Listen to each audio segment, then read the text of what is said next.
তোমার দূরত্ব আমাকে বুঝিয়ে দিচ্ছে তুমি আমার কতটা জুড়ে রয়েছ।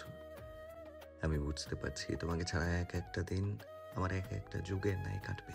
এই বিরহ আমি সইব কেমন করে? তুই আজকেও রান্না করছিস দৃষ্টি? পড়াশোনা বাদ দিয়ে এসব কি শুরু করেছিস তুই? দৃষ্টিকে রান্নাঘরে দেখে ধমকে উঠলেন রাখি আক্তার। আপু 6টার দিকে চলে যেতে চেয়েছিল, কিন্তু আমি রাজি হইনি। তুমি সকালে উঠতে পারো না, আনান ভাইয়া 8টার মধ্যে নাস্তা করে, সেজন্য ভাবলাম তোমাদের নাস্তা রেডি করে তারপর যাই। কি রান্না করছিস? আলুর পরোটা, রুটি, টমেটোর চাটনি, ডিম ভাজা, পটল ভাজা। তুমি উঠেছো, তাহলে আমরা এখনই বের হব। আপু, শিহাব ভাই রেডি হয়ে আছে। গতকাল সন্ধ্যার দিকেই কুহু গ্রামে যেতে চেয়েছিল, কিন্তু নিয়াজ মাহমুদ ওদের যেতে দিতে রাজি হননি। বাধ্য হয়েই কুহুকে এখানে থাকতে হয়েছে। তোরা না খেয়েই বের হবি? বাড়িতে গিয়ে রান্না করতে কত সময় লাগবে জানিস? সবাইকে ডাক, একসাথে খেয়ে নিবি, তারপর বাড়িতে যাবি। আমি সবার জন্য রান্না করিনি বড় মা, আমি শুধু আমাদের 3 জনের জন্য রান্না করেছি। জানোই তো, আপু সকালে খেতে পায় না, শিহাবও ঘুম থেকে ওঠার পর কিছুই খায় না। কুহু তো রাতেও কিছুই খায়নি, এখনো না খেয়ে যাবে? এটা কেমন কথা? আর ওরা খায় না বলে তুইও কি রান্না করবি না? দেখি সর, আমি কিছু বানাই। তোমাকে কিছুই করতে হবে না বড় মা। আপু রাতটুকু এখানে ছিল শুধু বড় চাচার কথায়। আপু চায় না ওদের জন্য তুমি ঝামেলায় পড়ো। বেশি কথা বলিস না দৃষ্টি, যা ওদের ডেকে নিয়ে আয়। ততক্ষণে আমি তোর চাচার জন্য রুটি বানিয়ে ফেলি। এই সাত সকালে বাসি মুখে বাড়ি থেকে বের হতে চায়, তোর চাচা শুনলে রাগ করবে, এটা জানিস না? রাখি আক্তারের নরম গলা শুনে বিস্মিত দৃষ্টি কুহুকে ডাকতে লাগলো। হেই তাহমিদ, গতকাল তোমাকে খুঁজতে খুঁজতে আমি হয়রান হয়ে গিয়েছিলাম। কতবার তোমাকে ফোন দিলাম, কিন্তু তুমি রিসিভ করলে না। কোথায় হারিয়ে গিয়েছিলে? মেডিকেলে ঢুকতেই একটা মেয়ে দৌড়ে এসে কথাগুলো বলল। তোমার সঙ্গে কি আমার কোনো অ্যাপয়েন্টমেন্ট ছিল? তেমন কিছু মনে পড়ছে না তো। আর প্রয়োজন ছাড়া আমি কাউকে ফোনও করি না, কারো ফোন আমি রিসিভ করি না, বিরক্ত লাগে। তাহমিদের কথা শুনে মেয়েটার মুখ চুপসে গেল। মিনমিন করে বলল, আমি ভেবেছিলাম তোমার সঙ্গে বসে 1 কাপ কোল্ড কফি খাবো। ধানমন্ডিতে নতুন একটা কফি শপ হয়েছে, ওরা কোল্ড কফি খুব ভালো বানায়। চলো না আজকে যাই। তোমার সঙ্গে কফি ডেটে যাব বলে আমি আমার কাজিনের বার্থডে পার্টি বাদ দিয়েছি। শারাপ জারা, তুমি আজ পর্যন্ত কোনো মেয়ের সঙ্গে আমাকে কফি খেতে দেখেছো? আমার ফ্রেন্ড সার্কেলের মধ্যে যে 2জন মেয়ে আছে, তারা আমার 2 ফ্রেন্ডের গার্লফ্রেন্ড বলেই আমাদের সার্কেলে তাদের জায়গা হয়েছে, এটা নিশ্চয়ই জানা আছে তোমার। নওশিন আর মিলা ছাড়া অন্য মেয়েদের সঙ্গে খুব একটা কথা বলি না আমি, সেটাও নিশ্চয়ই তুমি জানো। সবকিছু জানার পরেও কেন তুমি আমার সঙ্গেই কফি ডেটে যেতে চাও? তোমার এর আগের কফি ডেটে যাওয়ার প্রস্তাবও আমি প্রত্যাখ্যান করেছি, তারপরও কেন তুমি নাছোড়বান্দার মতো আমার পিছে পড়ে আছো? আমার এসব ভালো লাগে না। রেগে গেল Tahmid. Are you committed to someone else? থমথমে গলায় জিজ্ঞেস করলো Zaira. Yeah, I am deeply in love with someone. হাসি মুখেই জবাব দিল Tahmid. So who is that girl? চিবিয়ে চিবিয়ে জিজ্ঞেস করলো Zaira. She is the enchantress of my heart. The reason I live. She is my heartbeat. আবেগী গলায় বলল তাহমিদ। সেও কি মেডিকেল স্টুডেন্ট? আমার লেভেলের সে। তার বাবা মাও কি আমার বাবা মায়ের মতো ডক্টর? ভালোবাসা কি কারো অবস্থান দেখে কিংবা যোগ্যতা দেখে হয়? হ্যাঁ, যদিও সে তোমার মতো মেডিকেল স্টুডেন্ট নয়, তার বাবা মাও তোমার বাবা মার মতো ডক্টর নয়। ইনফ্যাক্ট তার বাবা মা বেঁচে নেই। তবে সে বুয়েটে ভর্তি হবে খুব তাড়াতাড়ি। আর হ্যাঁ, সে তোমার লেভেলের নয়, বরং উল্টো, তুমি তার লেভেলের নও, এবং হতেও পারবে না কোনোদিনও। আর একটা কথা, এই যে অহংকার করো নিজের লেভেল নিয়ে, রূপ নিয়ে, ফ্যামিলি নিয়ে, তাহলে শুনে রাখো, ভালো ডক্টর তুমি কোনোদিনও হতে পারবে না। কোনো ডক্টরের মধ্যে কখনো যদি অহংকার জন্মায়, তাহলে সে সাধারণ মানুষের থেকে বিচ্ছিন্ন হয়ে যায়। আর ডক্টরের কাজ বিচ্ছিন্ন হওয়া নয়, বরং সাধারণ মানুষের কাছাকাছি গিয়ে তাদের আপনজন হওয়াই ডক্টরের মুখ্য উদ্দেশ্য। Hold it, I am not here to hear a sermon on your perfect girlfriend. বাবা মা বেঁচে নেই মানে সে অরফান, আর একজন অরফান হবে আমার লেভেলের? হাসালে। নিশ্চয়ই সে অন্যের কাছে হাত পেতে নিজের পেট চালায়। তোমার পছন্দ দেখে আমি অবাক হচ্ছি। দ্য গ্রেট তাহমিদ রাশেদিনের রুচি এত নিচে হতে পারে? সেটা আমার জানা ছিল না। Be careful how you speak. Public প্লেসে দাঁড়িয়ে কথাগুলো তুমি যদি না বলতে, তবে এই মুহূর্তে থাপড়ে তোমার গাল আমি লাল করে দিতাম। আজকে প্রথম এবং শেষবারের মতো বলছি, তুমি আমার সঙ্গে কথা বলা তরুর আমার সামনেও আসবে না। আজকের পর থেকে তোমার প্রতি ঘৃণা ছাড়া কিছুই থাকবে না আমার, কারণ তোমার মতো মেয়েকে ভালোবাসা যায় না। লজ্জায় অপমানে জায়রা অন্যদিকে চলে গেল, কারণ ওর ফ্রেন্ডরা এতক্ষণ দূর থেকে ওর দিকে তাকিয়েছিল। আপু, ওই বাসায় থাকতে কোনো অসুবিধা হয়নি তো? ওই বাড়ির প্রত্যেকেই খুব ভালো, চার মামি কেউ কারো থেকে কম ভালো নয়। ওরা গ্রামে এসেছে, বাড়ি ঘর ঝাড়া মোছা করে ওরা রান্নাঘরে কাজ করছে আর গল্প করছে। তোমার জন্য ভীষণ চিন্তা হচ্ছিল। কোনো কিছুর প্রয়োজন হলে কাউকে বলতে পারো না, ক্ষুধা লাগলেও বলো না, সেজন্য তুমি কোথাও একা গেলে আমার চিন্তা হয়। দৃষ্টির কথায় ওর দিকে তাকায় কুহু। মুহূর্তেই মনে হলো ওর সেদিনই সেই ছোট্ট বোনটা বড় হয়ে গেছে। প্রয়োজনীয় সবকিছু সাথেই নিয়ে গিয়েছিলাম, আর প্রতি ঘন্টায় নিয়ম করে মামিরা খাবার নিয়ে সেধেছেন, তাই কোনো রূপ অসুবিধা আমার হয়নি। ভালো কথা, নিহান ভাইয়া এত তাড়াতাড়ি চলে গেল যে? আমি ঢাকায় ছিলাম, কিন্তু ভাইয়া দেখাও করতে গেল না কেন বলো তো?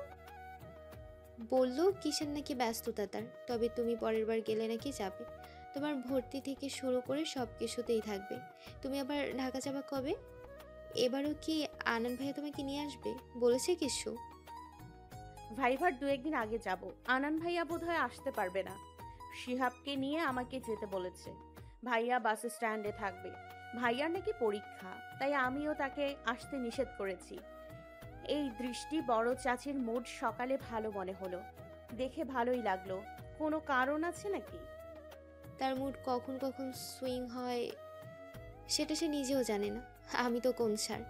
গতকাল দিদুন ফোন দিয়েছিলেন, দিদুনের সাথে কথা বলার পর নিজেই বজ্জাত মহিলার মুখ থেকে মধু ঝরছে।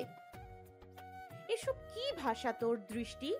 বড় মা তোর গুরুজন, সেটা ভুলে গেছিস? বড় চাচা যদি শোনে বড় মাকে নিয়ে তোর চিন্তা ভাবনা এমন, তবে তিনি কি ভাববেন বলতে পারিস? বাবা মার অবর্তমানে তারাই আমাদের অভিভাবক, সেটা মনে নেই তোর? আর কখনোই যেন তোর মুখে এমন কথা না শুনি।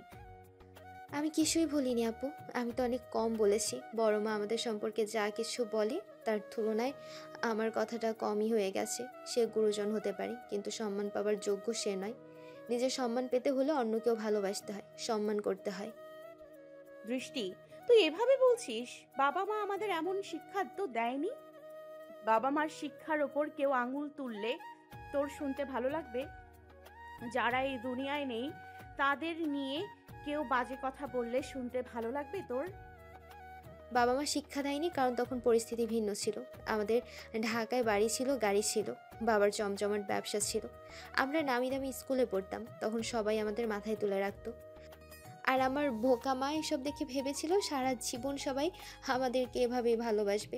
মা যদি জানতো তাদের অবর্তমানে আমরা অনেকের কাঁধের বোঝা হয়ে যাব, তখন নিশ্চয়ই বাস্তবিক কিছু জ্ঞান শেখাতো কিভাবে অন্যায়ের প্রতিবাদ করতে হয়, কিভাবে প্রতিকূল পরিস্থিতিতে নিজেকে সামলাতে হয়, কিভাবে শত্রুর মুখে ছাই দিয়ে জিততে হয়, কিভাবে উপকারীর উপকার ভুলে যেতে হয়, কিভাবে আত্মীয়তার সম্পর্ক ছিন্ন করতে হয়। আরও অনেক কিছু শেখাতো মা। আসলে আমার বাবা মা বোধহয় হদ্দ ছিল, তাই মুখোশধারী আত্মীয়দের চিনতে পায়নি। তাদের জন্য অকারণেই খেটেছে তারা। সেসব বেইমানদের পেছনে টাকা পয়সা খরচ না করে যদি ব্যাংকে জমাতো, তবে আজ আমাদের এমন দুর্দশা হতো না। রাগে অভিমানে ফুপিয়ে কেঁদে উঠল দৃষ্টি। দৃষ্টিকে কাঁদতে দেখে কুহু চমকায়। ও উঠে এসে আদরের বোনটিকে বুকে জড়িয়ে নেয়। আমি তোমার মতো হতে পারবো না আপু, হতে চাইও না। তোমার মতো দরদি হতে গিয়ে কারো কাছে অপদস্থ হতে পারবো না, কারো কটু কথা শুনতে পারবো না, সইতে পারি না এসব। আমি প্রতিবাদ আমি করবই। আমি দৃষ্টি, আমি আমার মতোই হতে চাই, তোমার মতো নয়। কারণ কুহুদের মতো নরম সরম মেয়েরাই এই দুনিয়ার সবচেয়ে বেশি অবহেলিত। তাদেরকে আঘাত দিয়ে কতিপয় মানুষ নামক প্রাণী নগ্ন উল্লাসে মাতে, যেটাকে আমি ঘৃণা করি। বোনের বুকে মুখ গুজে ফুপিয়ে কাঁদতে কাঁদতে বলল দৃষ্টি। কুহু বুঝলো এই মেয়েটা অগ্নিস্ফুলিঙ্গ, একে ঘাটানো মানে নিজের বিপদ ডেকে আনা। কিন্তু ওর বাবা মা তো এমন ছিল না, তারা ছিল শান্ত নদীর মতো। এই মেয়েটা কেন ব্যতিক্রম হলো? নিজেকেই প্রশ্ন করলো কুহু। পরক্ষণে জবাবও মিলল। পরিস্থিতি দৃষ্টিকে এমন কঠিন বানিয়েছে। অল্প বয়সেই কাছের মানুষের ভিন্ন ভিন্ন রূপ দেখেছে তাদের অভিনয়, শুনেছে অনেকেরই নানান কথা। এমনও দিন গেছে শুধু পানি খেয়ে পেটের ক্ষুধা নিবারণ করেছে, তখনও কিছু আত্মীয় ও নামধারী মানুষজন এসে দুমুঠো ভাতটাও দেয়নি। নিজেদের খাবার নিজেদেরকেই জোগাড় করতে হয়েছে। দৃষ্টির কঠোর হওয়ার পেছনের কারণ এগুলোই। এত কিছুর মাঝেও কুহু নিজেকে বদলায়নি, কিন্তু সবাই তো আর কুহু নয়। কুহুমা, কেমন আছিস? তুই দৃষ্টি, তুইও এসেছিস? কেমন আছিস মা তুই? বাড়ির দরজা খোলা পেয়ে সরাসরি বাড়ির ভেতরে ঢুকলো কুহুর একমাত্র ফুপু রেহানা আক্তার। উঠানের কোণে লাগানো গাছ থেকে করলা তুলছিল কুহু। দৃষ্টি বারান্দায় বসে আচার খাচ্ছে। ফুপুকে দেখে দৌড়ে তার দিকে গেল দৃষ্টি। কুহুও হেসে এগিয়ে গেল ফুপুর দিকে। ফুপু, তুমি সত্যি এসেছো? আমার বিশ্বাস হচ্ছে না। একটা চিমটি কাটো তো দেখি। দৃষ্টি ওর বাম হাত বাড়িয়ে দিল ফুপুর দিকে। দৃষ্টির কথায় হেসেই খুন রেহানা আক্তার। তিনি চিমটির বদলে দৃষ্টির কপালে চুমু দিলেন। এক হাতে কুহুকে, অপর হাতে দৃষ্টিকে জড়িয়ে ধরলেন। আমার আব্বা কোথায়? তাকে দেখছি না যে। তোমার আব্বা বেড়াতে গেছে, সন্ধ্যার আগে তাকে বাড়িতে পাবে না। ভেতরে চলো ফুপু। কুহু হাসি মুখেই জবাব দিল। হ্যাঁ রে দৃষ্টি, শ্বশুর বাড়িতে থাকতে কেমন লাগছে? তোর শাশুড়ি মানুষ হিসেবে কেমন? তোকে আদর করে তো? তার সঙ্গে তোর সম্পর্ক কেমন? রেহানা আক্তার ভিতরে যেতে যেতে প্রশ্ন করলেন দৃষ্টিকে। ওরা তো শ্বশুরবাড়ি নয়, যেন পাগলা গারদ। আর আমার শাশুড়ি ঠাকুরুন সেই পাগলা গারদের একমাত্র রোগী। তার সঙ্গে আমার সম্পর্ক সাপে নেউলের নাই। আর হাদুরের ঠেলায় কিছুদিনের মধ্যে আমি ওই পাগলা গারদের দ্বিতীয় রোগী হব। এবার বসো, ওই বাড়িতে থাকতে আমার কেমন লাগে। কুহুর চোখ রাঙানি সত্ত্বেও দৃষ্টি কথাগুলো বলল। ওর কথা কানে নিও না ফুপু। ও নিজেই যে ঝগড়ুটে সেটা একবারও কিন্তু স্বীকার করবে না, আবার অন্যজনের দোষ ঠিকই খুঁজে বের করবে। দৃষ্টি একটুও ভুল বলেনি কুহুমা। তবে আমার চিন্তা, দুই ঝগড়ুটে একই ছাদের নিচে থাকছে, ওদের ঝগড়ার শব্দে ছাদটা না ধসে পড়ে। ফুপু, অপমান করলে? আমি ঝগড়ুটে? আমার মতো ভদ্র শান্ত মেয়ে তুমি আশেপাশের 4 গ্রামে একটাও খুঁজে পাবে না। থাক, নিজের পক্ষে আর সাফাই গাইতে হবে না। তুই কেমন ভদ্র শান্ত সেটা আমরা জানি। আমার তো মনে হচ্ছে তুই ইতোমধ্যেই বড় মার সাথে ঝগড়া শুরু করে দিয়েছিস। তুই যে চুপ থাকার বান্দা নয় সেটা আমরা ভালো করেই জানি। রুমে এসে রেহানা আক্তার ব্যাগের ভিতর থেকে এটা সেটা বের করতে শুরু করলেন। সেই সাথে তিনি কুহুর কথাগুলো মন দিয়ে শুনছিলেন। তুই কি মনে করেছিস আমার ভাইয়ের বউয়ের সঙ্গে এক বাড়িতে বাস করতে গেলে দৃষ্টিকে বোবা হয়ে থাকলে চলবে? দৃষ্টি যতই বোবা হয়ে থাকবে, ওই মহিলা ততই ওকে 2 পায়ের মাটিতে মারবি। দৃষ্টি তোর থেকে বেশি জানে তোকে কোন পরিস্থিতিতে কিভাবে চলতে হয়। তুই তো শুধু সবার কথা চুপচাপ শুনবি আর ভেতরে ভেতরে কষ্ট পাবি। এখন জামানায় তুই অচল। যতই মার হজম করবি, মানুষ তোকে ততই মারবে।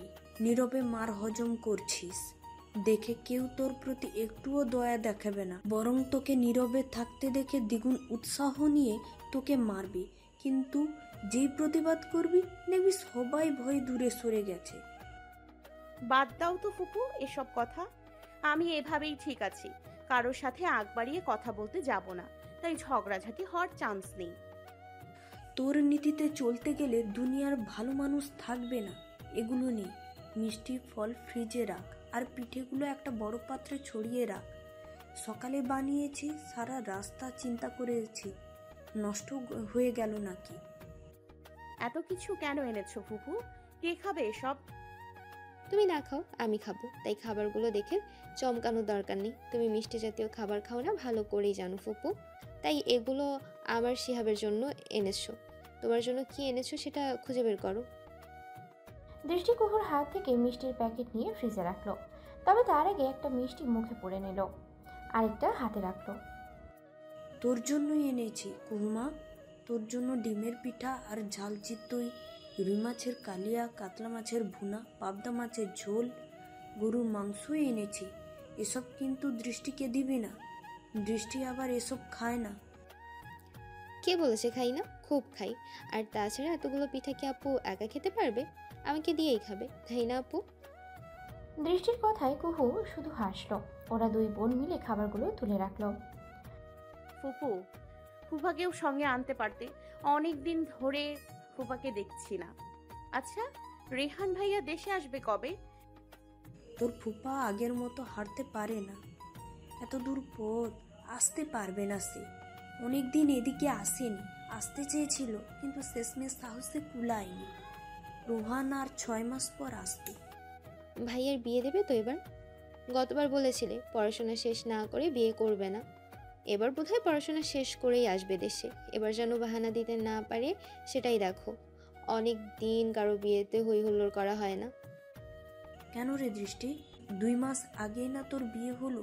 নিজের বিয়ের মতো মজা হই হলো আর কোনো বিয়েতে হয় নাকি? ঠিক বলেছি না কুহুমা? একদম সঠিক বলেছো ফুপু। সঠিক না সাই, আগের রাত পর্যন্ত চাচাতো ভাইয়ের হলুদে আনন্দ করলাম। সকালে ঘুম থেকে উঠতেই শুনতে পেলাম আরেকজনের জামাইয়ের সঙ্গে আমার বিয়ে। এমন টাসকি খেয়ে রইলাম সন্ধ্যা পর্যন্ত যে কবুল বলছি কিনা সেটাও মনে করতে পারি না। আবার বউ ভাত যে কবজি ডুবিয়ে খাবো তারও উপায় ছিল না। রিনা খানের মতো জল্লাদ শাশুড়ির ভয়ে 2 লোকমা বিরিয়ানি খেয়েই উঠে গিয়েছিলাম। অথচ বিরিয়ানি আমার ফেভারিট খাবার। এর থেকে বড় কষ্ট দুনিয়ায় আর হয় না, বুঝলে? জানো পুপু, বৃষ্টিপু সারাদিন আফসোস করে বিয়েতে বিরিয়ানি খাইতে পারিনি জন্য। মাঝে মাঝে কপাল চাপড়ায় আর বলে, আমার শাশুড়ি যদি জর্দার না হতো তাহলে আমি পেট ভরে বিরিয়ানি খেতাম। আমার মনে হয় বৃষ্টিপু নিজের বিয়েতে বিরিয়ানি না খাওয়ার আফসোস করবে। শিহাব কথাটা বলে হাসতে হাসতে গড়িয়ে পড়ল ফুপুর গায়ে। রেহানা আক্তার শিহাবকে বুকের ভেতরে জড়িয়ে ধরলেন। তিনি অশ্রুসিক্ত নয়নে তাকালেন মৃত ভাইয়ের সন্তানদের দিকে। এদের দিকে তাকালে তার বুকটা ফেটে যায়। আচ্ছা ফুপু, রোহান ভাইয়ার জন্য কি পাত্রী দেখেছো, নাকি ভাইয়ার কোনো পছন্দ আছে? ভাইয়া বলেছে কিছু? রেহানা আক্তার ভাবনা থেকে বেরিয়ে আসলেন দৃষ্টি প্রশ্ন শুনে। আমি সে কথা রোহানকে জিজ্ঞেস করেছিলাম, কিন্তু ও বলল আমাদের পছন্দের বিয়ে করবে। আর তাই আমি মনে মনে একটা মেয়ে পছন্দ করে রেখেছি। অবশ্য ওকে এখনো কিছু জানাইনি, ও দেশে আসলেই বলবো। আমার বিশ্বাস আমার ছেলে আমার কথার বাইরে যাবে না। রোহান ভাইয়াকে আমরা সব সময় মা ভক্ত ছেলে বলেই জানি। তাই তোমার পছন্দের মেয়েকে ভাইয়া বিনা বাক্যে বিয়ে করতে রাজি হবে। কিন্তু মেয়েটাকে ফুপু, সে দেখতে কেমন, পড়াশোনা করে কোথায়? ভাইয়াকে কিন্তু যে সে মেয়ের সঙ্গে বিয়ে দেওয়া যাবে না। মেয়েকে দেখলে যে কেউই পছন্দ করবে, আর সে দেশের সেরা ছাত্রী, তাই অপছন্দ হওয়ার কোনো কারণ নেই। তবে পাত্রীকে সেটা রোহান আসলেই জানতে পারবি। ঠিক আছে, ভাইয়া আসার অপেক্ষায় দিন গুনি। কুহু এতক্ষণ নীরবে সবার কথা শুনছিল, তবে ওর মনের অন্য চিন্তা। ভাইবা ভর্তি সব মিলিয়ে ঢাকা যাওয়া আসার অনেক খরচ হবে। ওর কাছে আপাতত খুব বেশি টাকা নেই, কিভাবে কি করবে সেই চিন্তায় মনটা অস্থির হয়ে আছে। আবার ভর্তি হলে নিজে কোথায় থাকবে, শিহাবকে কোথায় রাখবে সেই চিন্তাও পেয়ে বসেছে। সব মিলিয়ে কুহুর দিশাহারা অবস্থা। কুহু সোনা, কেমন আছো? দৃষ্টিমণি কেমন আছে? দিদুনের গলা পেয়ে কুহুর মন ভালো হয়ে গেল। আমরা সবাই ভালো আছি দিদুন, তোমরা কেমন আছো? মামা মামি পুচকুরা সবাই কেমন আছে? একজন ছাড়া সকলেই ভালো আছে, আর সে একজন ভালো না থাকলে আমিও ভালো থাকতে পারি না। বুঝি নাই দিদুন। এখন অত শত বুঝে কাজ নেই। শোনো, তোমার বিকাশে টাকা পাঠিয়েছি। তোমরা ঢাকা এসেছিলে কিন্তু আমি তোমাদেরকে কিছুই দিতে পারিনি তখন, তাই আজকে হাতে টাকা আসতেই তোমাকে পাঠিয়ে দিয়েছি। তুমি ওইখান থেকে পছন্দ মতো কিছু কিনে নিও, শিহাবকেও কিনে দিও। মামিরা সবাই আমাদের দুজনের জন্যই কেনাকাটা করেছিল দিদুন, সেগুলো সাথে করে নিয়েও এসেছি। তারপরেও তুমি কেন টাকা পাঠিয়েছো? আমার টাকা লাগবে না দিদুন, আমি তোমাকে টাকাগুলো পাঠিয়ে দিচ্ছি। খবরদার, এমন কাজ করো না। তোমার ওপর আমার দাবি আছে মনে করে টাকাগুলো পাঠিয়েছি, আর সেই টাকা যদি ফেরত দাও তবে আমি কষ্ট পাবো। তুমি কি জেনে শুনে তোমার দিদুনকে কষ্ট দিতে চাইবে? দিদুনের কথা শুনে কুহুর কথা বন্ধ হয়ে গেল। দিদুনের কথার পিঠে জবাব দেওয়ার মতো কথা ওর মুখে জোগালো না। চুপ করে গেলে কেন কুহু সোনা? রাগ করলে আমার কথায়? রাগ করিনি দিদুন, আমি শুধু বলতে চাচ্ছি এখন আমার নতুন জামা কাপড় প্রয়োজন নেই। তাহলে টাকাগুলো কাছে রেখে দাও, যখন প্রয়োজন হবে তখন কিনে নিও। বুঝেছো আমার কথা? বুঝেছি। এবার তাহলে দৃষ্টিকে দাও, ওর সাথে কথা বলি। হৃদু দৃষ্টির সঙ্গে কিছুক্ষণ কথা বলে ফোন রাখলেন। এরপর তাকালেন সামনে বসে থাকা তাহমিদের দিকে। তোমার কথা মতো কাজ করতে পেরেছি দাদু ভাই।